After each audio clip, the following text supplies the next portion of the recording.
Yesterday we went on an adventure. Oh, we did. You're supposed to bring the flower. We forgot it. We had a bouquet and everything. Yes, we forgot. But yeah, it was an amazing experience for me. For a couple of reasons. I've always been very interested in the green economy, right?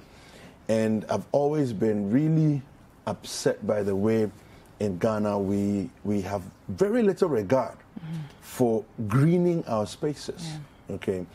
Now, there's a certain mindset that seems to be pervasive in our society that says that if there's green, then it's not developed.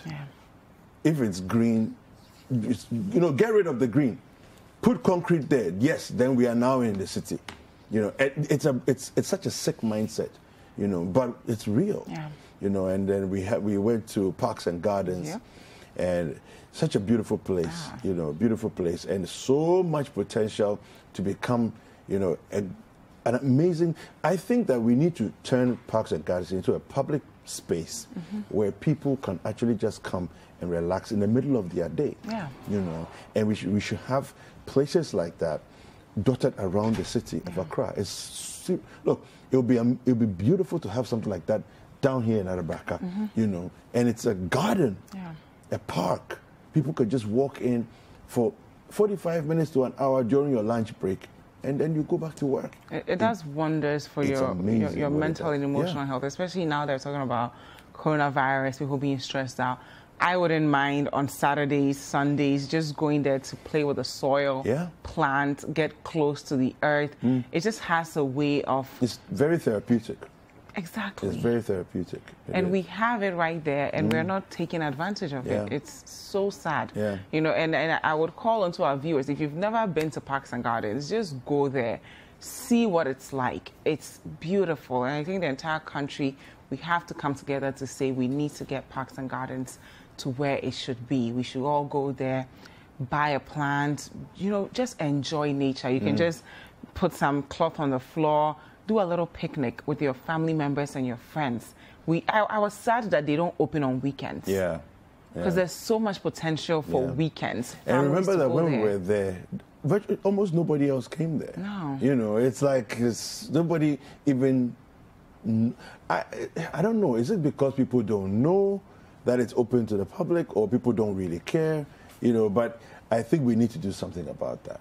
It's a very important thing. We need to do something about that. So a few weeks ago, Eco-Conscious Citizens, the group that are really advocating for us to save the trees and not destroy any more trees in that area, they were on Breakfast Daily. So when they came, some of our viewers were like, we want to see the problem for ourselves, because when they are here and they're talking to you guys, we don't really experience it. And I must say, I've gone past that road so many times.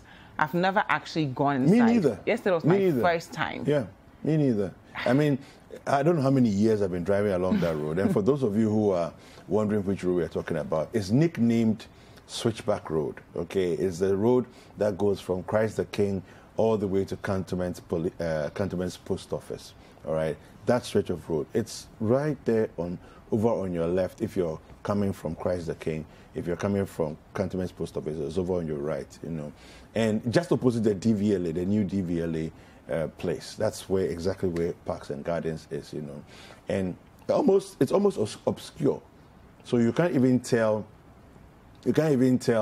that this is where the entrance is, and when we went there, I mean, the sadness of it for me was, it almost felt like it's been neglected. It's been abandoned. It's like nobody cares. Meanwhile, we have laws on our law books that protect gardens and parks. And it's so sad to see that we've not done anything about it. We've just left it there, And I mean, when we were as we were walking through and filming and just talking to different people there and the rest, you just feel this despondency. It's almost like, who is going to come to our help? Who is going to come to save this place? And they are responsible for all the parks and the gardens around the country. you know, and this is the this is their state. You can imagine what the other headquarters, other ones are looking like. And I think beyond government, it gets to a point where we, the citizens, we have to come together to say, we're going to develop this place. I mean, I can imagine people still import flowers into this country. We can do that. So we were there yesterday. We'll show you guys what happened, and they'll continue to show.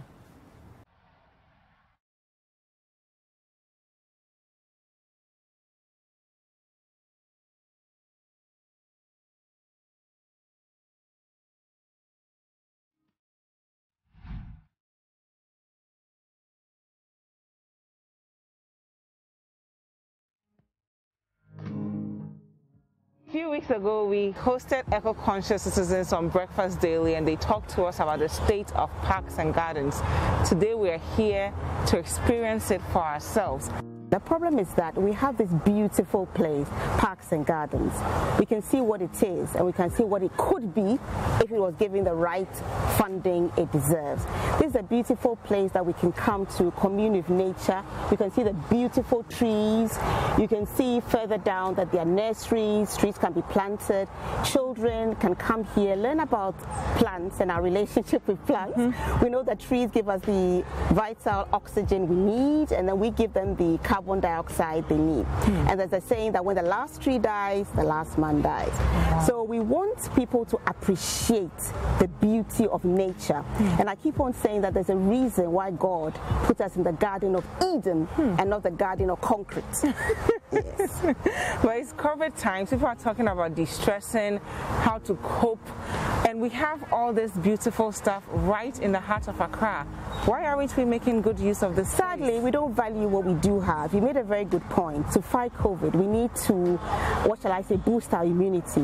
One way of boosting our immunity is to get rid of stress. Come to a beautiful place like this. Breathe in the fresh air and plant something, you know, buy plants and get away from the hustle and bustle of everyday life. And in addition, you know, hearing the birds sing, it's what we need to sort of get rid of all the stress. And because when we are all stressed out, it's more easy for not just COVID, all other diseases to get to us. In places where they are conscious of nature, every little settlement you'd have a park. Cantonments would have a park, airport will have a park, La will have a park, what have you. Everywhere there'll be a park. But what we see happening now is that those who can afford it have beautiful lawns in their houses. But the rest of the people, what do they have? And that is why we must fight for our parks. Sadly, our parks are being built on. And that's why it's a travesty that parks and gardens, which was set up for us to have beautiful parks and gardens and also to acquire lands as parks and gardens throughout the country. The Ministry of Local Government is actually contemplating building an office block of parks and gardens land, which we think it's a no-no. Already enough of our parks have been built upon, have been appropriated. We have to retain what is left. And we are calling on all Ghanaians to say no to the appropriation of public lands for whether apartment blocks or office buildings. We say no. We need to take care of parks and gardens, give it the resources it needs to revamp its infrastructure, and then it can live up to the vision for which our first president, Kwame Nkrumah, set it up under a ministry. It used to be the Ministry of Parks and Gardens. So we'll talk about what it was when it was a ministry, because as I look around, you can see that this place is properly planned. You see departments where things are supposed to be happening, the places where they are even supposed to be making the bouquet, and it has run down. What was the initial vision from your perspective, and how can we get back to what that was? Very good question. The initial vision is just as you said.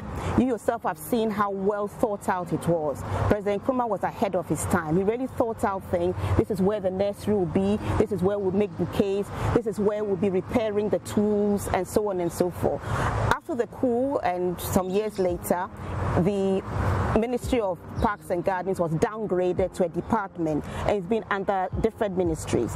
Now, my take is that we can't really see the potential that Parks and Gardens has. So as soon as we see land, all we can visualize are apartment blocks and what have you. So So the interest hasn't been in maintaining the place, revamping it, giving it the resources it needs, so it lives up to the purpose for which it was set up. Right now, as you rightly said, it's run down. Yes, this place looks very nice, but we've been to other places which haven't seen any investment. Their offices don't even have desks, they don't have chairs. What would it take to get Parks and Gardens to where it should be? Well, I know they've got a new director, and I hope he's taking it in the right direction. I can see many improvements. But what I would also say is that it should go back to being a ministry. It should be independent, able to generate funds and use the funds as it deems fit to improve the place. Because what I've heard people say is that, oh, the place is run down. But I believe it's been intentionally allowed to run down so that the lands can be appropriated. So what we need to do is allow it to be independent, generate its own funds, and then be able to do what needs to be done. Repair the workshop, revamp what needs to be done, buy the plants it needs to be bought, and then do what it needs to do to generate funds. People can come in, they can pay a small amount of money, have a few lessons in whether planting or bouquet making and so on and so forth. And let us begin to see that God has given us this beautiful land. Our Creator Himself, in His wisdom, created us to be able to commune with the environment. And that is why He commanded us in the good book to take care of the environment. And we're not taking care of the environment if anytime we see land, all we can do is to go and put concrete structures on them. And as you've rightly said, there is money to be generated from the green economy. It's not just by building office blocks. Do you believe that we see that potential in the green economy? Because it is part of the SDG goals. Well, we have all these sustainable development goals. It's very easy to have them, but I mean, implementing them is one thing. If we really believed in it, would we think of down there last year, over 150 trees were felled and 5,000 plants destroyed. I think you can see the gravel and things since then. Now we've just finished destroying it. We've left it happily. We're going to build somewhere else. I think if we had the right vision, we wouldn't be doing that. But I believe there are Ghanaians who understand what is going on. We have a place like Legon Botanical Gardens, fantastic place. And I know Ghanaians go there and have a good time. You have Aburi Gardens, whatever state it's in, people still go there. So I believe that with this program, other people will begin to see that actually there's something to be said for parks, visiting parks and spending the day there with the family, having something nice something organic to eat, and again, I said what's refreshing ourselves from the stress of everyday life. And I think the love for nature is going to begin. But it's one thing to have all these projects, another thing to actually believe in them. What's the role of the ministry in all of this? Well, Parks and Gardens is under the Ministry of Local Government, and I remember last year there was an attempt to rezone, which was led by the Ministry of Local Government. There was an attempt to rezone this area from green civic to exclusively civic, which means we don't need to have a single tree here, it's just civic. We heard about it, went to the meeting, and the application to rezone was unsuccessful. Good. Now, sadly, permission has been given for an office block to be built close to the Italian embassy area on Parks and Gardens land. I think this is a no-no. I don't know what meeting took place, because last year we found out about the meeting and we attended. I don't know which stakeholders were invited. Every stakeholder I have contacted has told me they didn't know about it. So we need to understand how come LADMA granted permission to the Ministry of Local Government to build an office block. We think that that decision should be reversed. If the Ministry of Local Government wants an office block, it can look at the existing office and renovate it, refurbish it. Or there are so many dilapidated office buildings as we speak. We can do an audit of them, find them, and go and build there. But it's a no-no. In fact, I don't know if you appreciate the irony of it.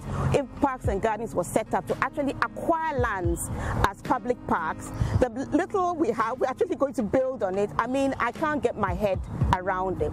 And I also like to say that we have very hard-working workers here who have been demotivated because of lack of resources and not being given the tools they need to work.